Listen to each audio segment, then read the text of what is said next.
തൊട്ടടുത്ത വീട് തന്നെയാണ്. ഉണ്ടോ നോക്കട്ടെ. കോൺട്രാക്ടർക്ക് ഫോൺ. എനിക്കോ? ആ. ആരാ? പേരൊന്നും പറഞ്ഞില്ല. ഒരു സ്ത്രീയാ. ഞാൻ ഈ നമ്പർ ആർക്കും കൊടുത്തിട്ടില്ലായിരുന്നല്ലോ.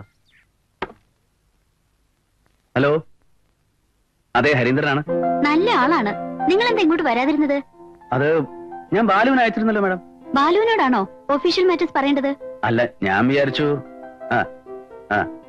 മാഡം, അതല്ല മാഡം, ഈ പരിസ്ഥിതി സംരക്ഷകരുടെ പ്രശ്നം കാരണം മണൽ കിട്ടാൻ വലിയ ബുദ്ധിമുട്ടാണ്. ഇവിടുത്തെ പേപ്പേഴ്സ് എല്ലാം ഞാൻ ശരിയാക്കി അയക്കാം. പക്ഷേ മിസ്റ്റർ ഹരീന്ദ്രൻ നേരിട്ട് ട്രിവാൻഡ്രത്ത് പോകാതെ ബില്ല് മാറിക്കിട്ടോന്ന് വിചാരിക്കണ്ട. അതോ കാശിന് അത്ര വലിയ അത്യാവശ്യമൊന്നും ഇല്ലേ? അയ്യോ, ഇപ്പൊ തന്നെ ഞാൻ ടൈറ്റാണ്. പിന്നെ വീടിനടുത്ത് ഇങ്ങനെ ഒരു നമ്പർ ഉണ്ടായിട്ട് എന്താ എനിക്ക് തരാതിരുന്നത്? അത് ഇവരെ വെറുതെ ബുദ്ധിമുട്ടിക്കണ്ടെന്ന് വിചാരിച്ചിട്ടാ.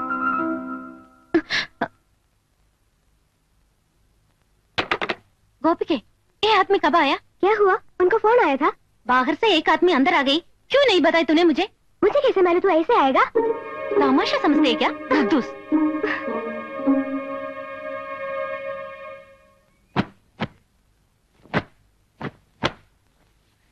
നീ എന്തിനാ അവിടുത്തെ നമ്പർ അയക്ക് കൊടുത്തത്? ഓ, അവരായിരുന്നോ? എനിക്ക് തോന്നി. ഇനി ഒരാൾക്കോ നമ്പർ കൊടുക്കണ്ട. ഒന്നാമത് അവർ വീടിനകത്താ ഫോൺ. അത് അവർക്കും ബുദ്ധിമുട്ട്, നമുക്കും ബുദ്ധിമുട്ട്. ഞാൻ അങ്ങോട്ട് കയറി കൊടുത്തൊന്നുമല്ല, മാഡം വിടണ്ടേ. നമ്പർ കൊടുത്തപ്പോ ഒരു 100,000 ചോദ്യം വേറെ. അത് ആരുടെ വീടാ? ഹൗസ് ഓണർക്ക് മക്കൾ എത്ര? അതിലാണെത്ര പെണ്ണെത്ര? പെൺകുട്ടിയുടെ പ്രായം എത്ര? ഇങ്ങനെയൊക്കെ ചോദിക്കേ എന്താ ചെയ്യ? സാധാരണ എഞ്ചിനീയർമാരുടെ കാല് പിടിക്കേണ്ടിവർക്ക് കോൺട്രാക്ടർമാർക്കാ. ഇവിടെ നേരെ തിരിച്ചാ. അല്ല, അവരിപ്പോ എന്തിനാ വിളിച്ചത്? ബില്ല് മാറണമെങ്കിൽ ഞാൻ തന്നെ തിരുവനന്തപുരത്ത് ചെല്ലണമെന്ന്. ഓ, ഇവിടെ ഈ മെറ്റലിന്റെയും മണലിന്റെയും പ്രശ്നം തീരാണ്ട് ഞാൻ അങ്ങനെ പോകുന്നു. ചേട്ടൻ ധൈര്യമായിട്ട് പോയിട്ട് വാ, ഞാനില്ല ഇവിടെ. അതാണ് എന്റെ മെയിൻ പേടി. നിനക്കേ ഈ ഹിന്ദി ഭാഷ വല്ല പിടിയുണ്ടോ? പിന്നെന്താ, തുമാരാ നാം ക്യാ ഹേ, മേരാ നാം ബാലു ഹേ. ഇങ്ങനെ ഒരു അടിയന്തര ഘട്ടം വന്നാൽ പിടിച്ചു നിൽക്കാനുള്ള ഹിന്ദിയൊക്കെ എനിക്കറിയാം. പിടിച്ചു നിൽക്കാൻ ഹിന്ദി എന്താ പലയിടത്തും കെട്ടിത്തൂക്കിട്ടിരിക്കണം. യഹ് ലഡ്ക പുസ്തക് പഠ്താ ഹൈ. ഈ ആൺകുട്ടി പുസ്തകം വായിക്കുന്നു. യഹ് ലഡ്കി പുസ്തക് പഠ്തി ഹൈ. ഈ പെൺകുട്ടി പുസ്തകം വായി.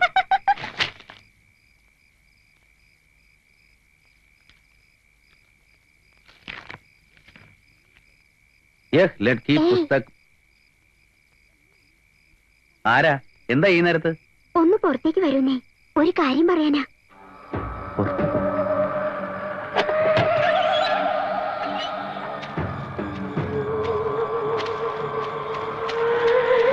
നിങ്ങൾ എങ്ങോട്ടായി പോകുന്നേ? ഏയ്, കാര്യം എന്താ വെച്ചാ പറ.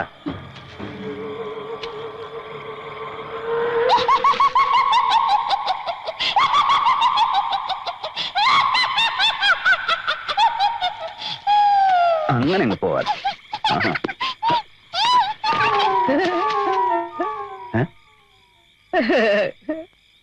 ഞാൻ വെറുതെ ഒരു തമാശക്ക്. തമാശക്കോ?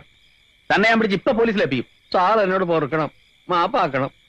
ഇത്രയും കാലം കച്ചവടം ചെയ്തിട്ട് ഒരു കൊച്ചു വീട് ഉണ്ടാക്കാൻ പോലും സാധിച്ചില്ല. ചായക്കടയുടെ പിറയിലാ കിടപ്പ്. പ്രേതബാധ ഉണ്ടെന്ന് വിചാരിച്ച് ആളുകൾ ഒഴിഞ്ഞു പോയാൽ മേനോൻ സാർ ആ വീട് വിൽക്കും. കുറഞ്ഞ വിലയ്ക്ക് അത് വാങ്ങാന്നൊരു ബുദ്ധിമോശം തോന്നിപ്പോയി. ഇനി ആ പരിപ്പ് വേവൂല. വേവാൻ വയ്ക്കേയില്ല. നമ്മൾ രണ്ടുപേരും അല്ലാതെ ഈ വിവരം ആരെങ്കിലും അറിഞ്ഞാൽ പിന്നെ ഞാൻ ജീവിച്ചിരിക്കില്ല. ഭീഷണിയൊന്നും വേണ്ട.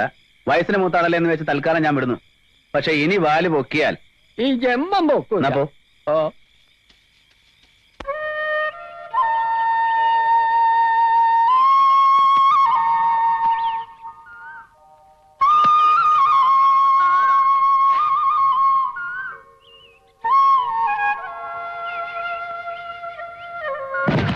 കുട്ടപ്പ, ഓ, മുത്തശ്ശന് 2 ഇളനീര് വേണമെന്ന് പറഞ്ഞിട്ടുണ്ട്. അതും കൂടി ഇട്ടോളൂ. ആ.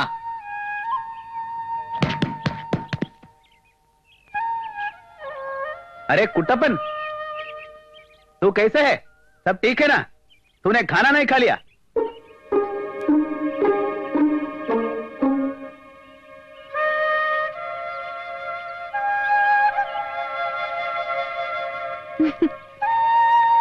ആ സാറെന്താ പറഞ്ഞത്?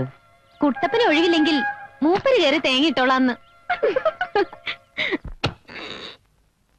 Hello, good morning. Good morning. വരൂ വരൂ, ഇരിക്കൂ. ഇനി നമ്മള് ബന്ധുക്കളുടെ ഇടയില് ഈ കൈമളുടെ ആവശ്യമില്ലല്ലോ അല്ലേ? അയ്യോ, ഞാനങ്ങ് പോയേക്കാം. പുറത്ത് നിൽക്കാം. മേനോ സാറിന് ചായ? No thanks. ഞങ്ങളിപ്പോ വരുന്ന വഴി കുടിച്ചതേ ഉള്ളൂ.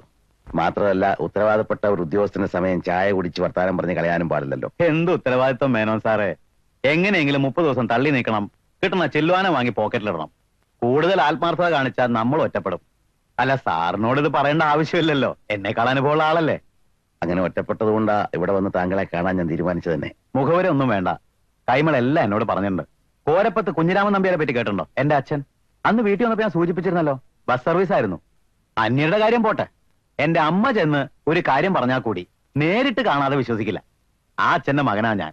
പിന്നെ മേനോ സാർ എന്തിനാ വിഷമിക്കണേ? അതല്ല, ഇതിപ്പോ 6ാമത്തെ ആലോചന എന്റെ മോക്ക് വരുന്നത്. 5 മുടങ്ങിപ്പോയത് അവസാനത്തെ നിമിഷത്തിലാ. ആദ്യമൊന്നും ഞാൻ അത്ര കാര്യമാക്കിയില്ല. പിന്നെ എനിക്കൊരു തോന്നല്, ആരോ മനഃപൂർവ്വം ഇതിന്റെ പിന്നിൽ പ്രവർത്തിക്കുന്നവർ പ്രവർത്തിക്കട്ടെ തന്നെ. എന്റെ മകന് നിങ്ങളുടെ മകളെ ഇഷ്ടപ്പെട്ടു, ജാതകവും നല്ല ചേർച്ച. ഇനി നമുക്കിടയിൽ 3ാമതൊരാൾക്ക് പങ്കില്ല, ഈ കൈമളിന് പോലും. അല്ല, ഞാൻ പറഞ്ഞിട്ടുണ്ടല്ലോ, ഭാര്യ മരിച്ചതിന് ശേഷം ഞാനാണ് അവർക്ക് അമ്മയും അച്ഛനും ഒക്കെ. കൂട്ടുകാരെ പോലെ ഞങ്ങള്. എന്റെ മക്കളുടെ കണ്ണു കലങ്ങാൻ ഞാൻ ഇതുവരെ അവസരം ഉണ്ടാക്കിയിട്ടില്ല. കാരണമൊന്നുമില്ലാതെ കല്യാണങ്ങൾ ഇങ്ങനെ ഓരോന്ന് മുടങ്ങിപ്പോകുന്ന കാണുമ്പോ അവിടെ മനസ്സ് പടയ്ക്കുന്നുണ്ട്. ഞാൻ സങ്കടപ്പെട്ടാലോ എന്ന് കരുതി വിഷമം പുറത്ത് കാണിക്കാത്തതാ. ഇനി അങ്ങനെ സംഭവിച്ച എന്റെ മോക്ക് താങ്ങാൻ പറ്റിയെന്ന് വരില്ല. അതുകൊണ്ടാ കാര്യങ്ങളൊക്കെ തീരുമാനിക്കുന്ന മുമ്പ് നേരിട്ട് ഇത് പറയാമെന്ന് വെച്ചത്. വേണ്ടെങ്കിൽ ഇവിടെ വെച്ച് നിർത്താലോ. എന്താ മേനോ സാറേ ഇത്?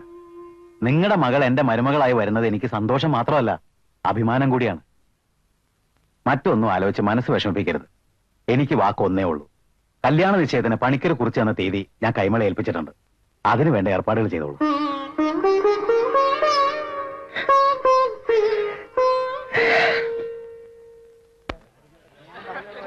ഒന്നൊതുങ്ങൂ. അരവിന്ദന് വരാൻ പറ്റും തോന്നുന്നില്ല, ചാണക വണ്ടി വരും. നിശ്ചയം തന്നെ ഒരു കല്യാണത്തെക്കാൾ ഗംഭീരം. ഈ നിലയ്ക്ക് പോയാ പാവപ്പെട്ട ചെറുപ്പക്കാർക്ക് ഒരു കല്യാണം നടത്തണമെങ്കിൽ ചിലവ് എവിടെ ചെന്ന് നിൽക്കും. അതേക്കുറിച്ച് ഓർത്ത് നീ തലമുണ്ടാക്കണ്ട. ബുദ്ധിയും വിവേകവും ഇല്ലാത്ത നിനക്ക് കുടുംബത്തിൽ പറഞ്ഞവരാരും മാന്യമായിട്ട് കല്യാണം നടത്തി തരില്ല. ചേട്ടനല്ലേ എന്റെ ഗുരു, യഥാ രാജ തഥാ പ്രജ. വാച പഠിക്കാൻ നീ പോയി ചോറുളമ്പ്. കുറച്ച് താമസം ഉണ്ട്, അരി വേവുന്നുള്ളൂ. മണി 2 ചേട്ടൻ ഇത്രയും മനുഷ്യപ്പറ്റില്ലാണ്ടാവും ഞാൻ വിചാരിച്ചോ? മനസ്സിലായില്ല. തൊട്ടുമുറ്റത്ത് നല്ല ഒന്നാന്തര സദ്യ, വളരെ കാര്യമായിട്ട് അവരൊന്ന് വിളിച്ചതല്ലേ.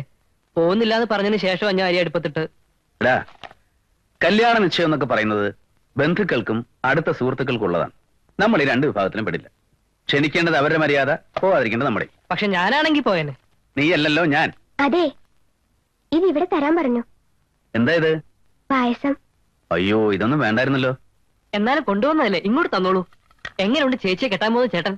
കുഴപ്പമൊന്നുമില്ല, എന്നാലും നിറം കുറച്ച് കുറവാ. അത് സാരമില്ല. എവിടെ ജോലി? എയർഫോഴ്സില്. എന്നത്തേക്കാ നിശ്ചയിച്ചത്? 18-ാം തീയതി. ഈ മാസം 18-ാം തീയതിയോ? അപ്പൊ കല്യാണം അടുത്തല്ലോ. പാത്രം വേണ്ടേ? അത് ഞാൻ പിന്നെ വാങ്ങിച്ചോളാം. സമയാസമയത്ത് കല്യാണം കഴിക്കാൻ പറ്റുകയെന്ന് പറയുന്നത് ഒരു ഭാഗ്യം തന്നെയാ. Mister Karunakaran Nair, 12/48, level cross road, Andhra west, Mumbai. Professor Ramachandran Nair. നമ്മുടെ ഗോപിനാഥന്റെ പേരെഴുതാൻ മറക്കല്ലേ ശേഖര? ഏത് ഗോപിനാഥൻ? സുഭദ്ര ആശുപത്രി കിടന്നപ്പോ എന്നും കഞ്ഞു കൊണ്ടുപോയ ഗോപി. ആ, അവരുടെ ലിസ്റ്റ് കാണും. ആ, എത്രയൊക്കെ നമ്മൾ ശ്രദ്ധിച്ചാലും കുറെ പേരൊക്കെ വിട്ടുപോകും. കല്യാണം നടത്തി പരിചയമുള്ളവർക്ക് പരാതിയും കേൾക്കേണ്ടി വന്നിട്ടുണ്ടാവും. എഴുതിയോ? Professor Ramachandran Nair, Nellelil house. Nellelil house. ഒന്നിങ്ങി വന്നേ. എന്താ വാ. നീ കാര്യം എന്താണെന്ന് പറ. ചേച്ചിക്ക് ഭയങ്കര വിഷമം. എന്ത് ചോദിച്ചിട്ട് ഒരക്ഷരം മിണ്ടുന്നില്ല.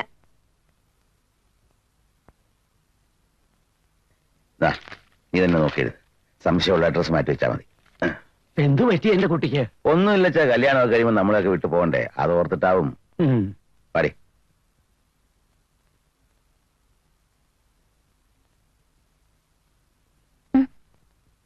എന്താ മോളെ? എന്താ? അത് കൊള്ളാം. ഇവളെന്നെ പേടിപ്പിച്ചു കളഞ്ഞല്ലോ. നീ വല്ലാതെ സങ്കടപ്പെട്ടിരിക്കാന്നും പറഞ്ഞു. ഞാൻ വെറുതെ പറഞ്ഞതല്ല, കരയുന്നുണ്ടായിരുന്നു. എന്തിനാന്ന് ചോദിച്ചിട്ടൊന്നും മിണ്ടിയതുമില്ല. എനക്ക് തോന്നിയായിരിക്കും. എന്നാ പിന്നെ ചോദിക്കുന്നതിനെങ്കിൽ ഉത്തരം പറഞ്ഞൂടെ? എടീ ഉദ്ദൂസേ, അവള് വിവരമുള്ള കുട്ടിയാ. നിന്റെ മണ്ടൻ ചോദ്യത്തിന് ഉത്തരം പറയണ്ടെന്ന് വിചാരിച്ചാണ് അല്ലേ മോളെ? നീ എന്ന അഡ്രസ് ആ കുട്ടൂസിനെ സഹായിക്കും. അച്ഛന്റെ കണ്ണ് വേദനിച്ചു തുടങ്ങി. ചെല്ല്.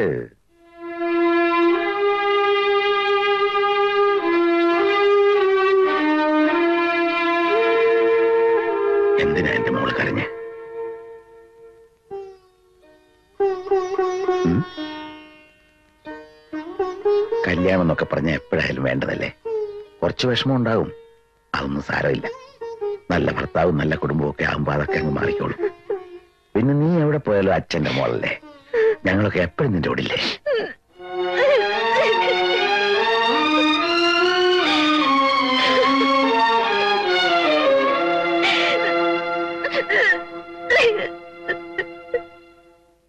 പ്രശ്നമൊന്നുമില്ല മാഡം.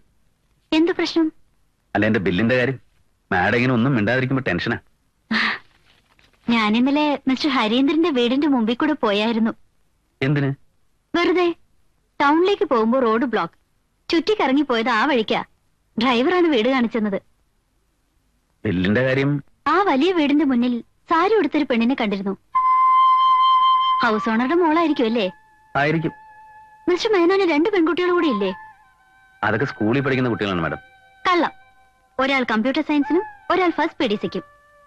ഇതൊക്കെ ആര് പറഞ്ഞു? ആരോ ആവട്ടെ, ശരിയല്ലേ? എനിക്കിതൊക്കെ അന്വേഷിക്കാൻ എവിടെ നേരം? മാഡം ബില്ലിന്റെ കാര്യമൊന്നും പറഞ്ഞില്ല. മിസ്റ്റർ ഹരീന്ദ്രന്റെ മനസ്സിൽ ഇത് മാത്രമേ ഉള്ളൂ. എന്റെ ചെക്കിംഗ് എല്ലാം കഴിഞ്ഞു. ഇനി എക്സിക്യൂട്ടീവ് എഞ്ചിനീയർ ഒന്ന് കണ്ടാൽ നേരെ അക്കൗണ്ട്സിലേക്ക് വിട്ടേക്കാം. പോരെ? Thank you. ട്രിവാൻഡ്രത്തേക്ക് എന്നാ പോകുന്നത്? നാളെ പുലർച്ചയ്ക്കുള്ള വണ്ടിക്ക്. അവിടെ എന്റെ ചേട്ടനുണ്ട്, ടെലിഫോൺസിലാ. ഞാൻ വിളിച്ചു പറയാം ഹരി വന്നൊന്ന് കാണാൻ. ഒന്ന് കാണുന്നതിൽ വിരോധമൊന്നുമില്ലല്ലോ. ഏയ്, ഇതെന്റെ ചേട്ടന്റെ ഫോൺ നമ്പറാ. താമസിക്കുന്നത് എവിടെയാന്ന് വെച്ചാ ഫോൺ ചെയ്ത് പറഞ്ഞാ മതി. എന്റെ ബില്ലിന്റെ കാര്യം എനിക്ക് മനസ്സമാധാനത്തിന് പോകലല്ലേ? ഹരിയുടെ നക്ഷത്രം ഏതാ? ഉത്തിരിട്ടാതെയോ പൂരൂരിട്ടാതെയോ അങ്ങനെ എന്തോ അമ്മ പറഞ്ഞു കേട്ടിട്ടുണ്ട്. എനിക്കത്ര തീർച്ച പോരാ. വാരഫലം നോക്കുമ്പോ ഏത് നക്ഷത്രമാണോ നല്ലത് അതാണ് ആഴ്ചയിലെ എന്റെ നക്ഷത്രം.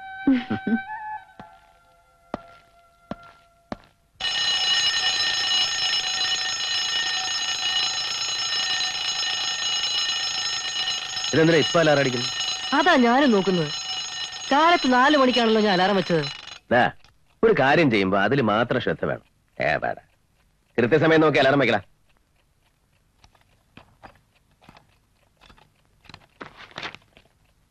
ഇപ്പൊ ഓക്കെ.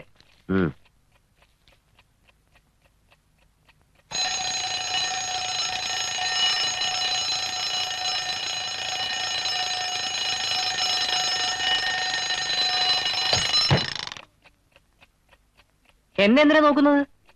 ചേട്ടൻ ഇപ്പൊ എന്നെ ഉപദേശിച്ചില്ലേ, ഇനി ഞാൻ ചേട്ടനെ ഉപദേശിക്കാം. കാശ് കൊടുത്തൊരു സാധനം വാങ്ങുമ്പോ ആ സാധനം ഉപയോഗയുക്തമാണോ എന്ന് പരിശോധിച്ച് വാങ്ങണം. ഭാഗ്യത്തിന് ടൈം പീസ് വാങ്ങിയ ഞാനല്ല. ഓ, കാലത്ത് എഴുന്നേക്കാൻ ഞാൻ എന്ത് ചെയ്യും എന്റെ ഭഗവാനെ? ഒരു കാര്യം ചെയ്യ്, ചേട്ടൻ ഇന്ന് രാത്രി ഉറങ്ങണ്ട. കാലത്ത് 4 മണിക്ക് കുളിച്ച് നേരെ സ്റ്റേഷനിലേക്ക് വിട്ടോ. വണ്ടിയിലിരുന്ന് സുഖമായിട്ട് ഉറങ്ങാലോ. അത് വേണ്ട, നീ ഇന്ന് ഉറങ്ങണ്ട. 4 മണിക്ക് എന്നെ വിളിച്ച് എഴുന്നേപ്പിച്ചിട്ട് നിനക്ക് സുഖമായിട്ട് ഉറങ്ങാമല്ലോ. അത്രയ്ക്ക് സുഖം ഞാൻ ആഗ്രഹിക്കുന്നില്ല. അല്ലെങ്കിൽ വേറൊരു കാര്യം ചെയ്യും, ചേട്ടൻ ഇപ്പൊ തന്നെ സ്റ്റേഷനിലേക്ക് വിട്ടോ. പ്ലാറ്റ്ഫോമിൽ നല്ല ഫസ്റ്റ് ക്ലാസ് ബെഞ്ചുകൾ കാണും, അതിൽ സുഖമായിട്ട് കിടന്ന് ഉറങ്ങ്. 4:30 വണ്ടിയുടെ ശബ്ദം കേൾക്കുമ്പോൾ ഉണരാലോ. നേരെ വണ്ടി ചാടി കയറി പോവുകയും ചെയ്യാം. ആരാ നോക്ക്? ഇവിടെ വാതിൽ തുറന്ന് ആരാന്ന് നോക്കാൻ. ഞാൻ ഷട്ടപ്പ്, ചേട്ടൻ ഓപ്പൺ.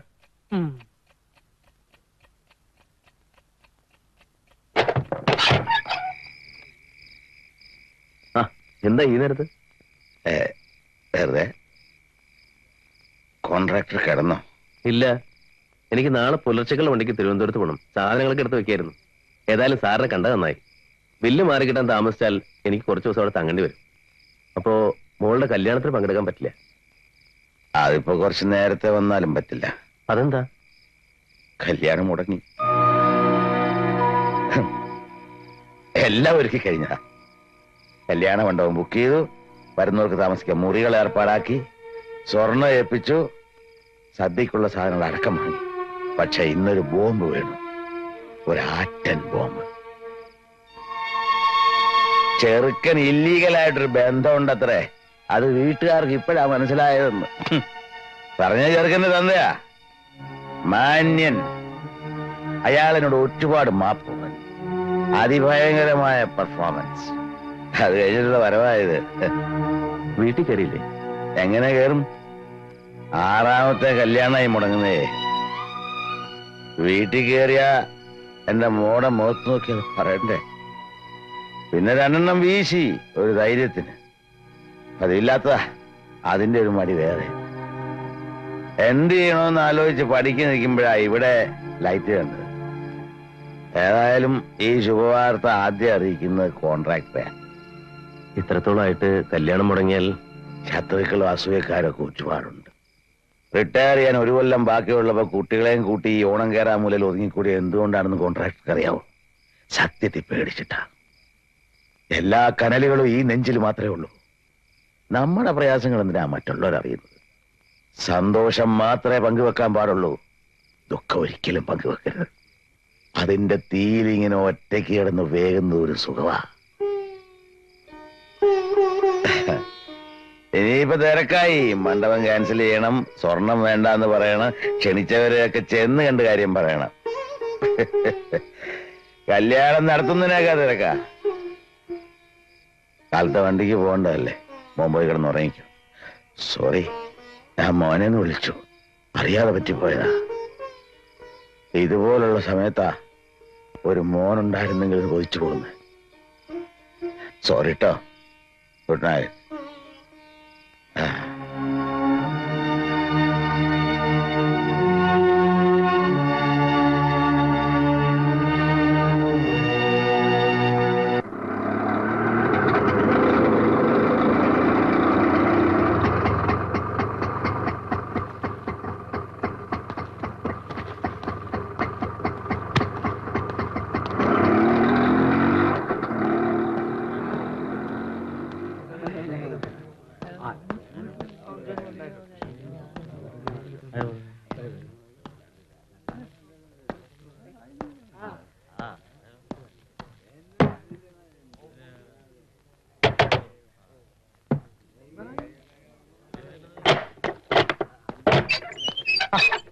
ചേട്ടൻ എന്താ ഇത്രയും വൈകിയത്?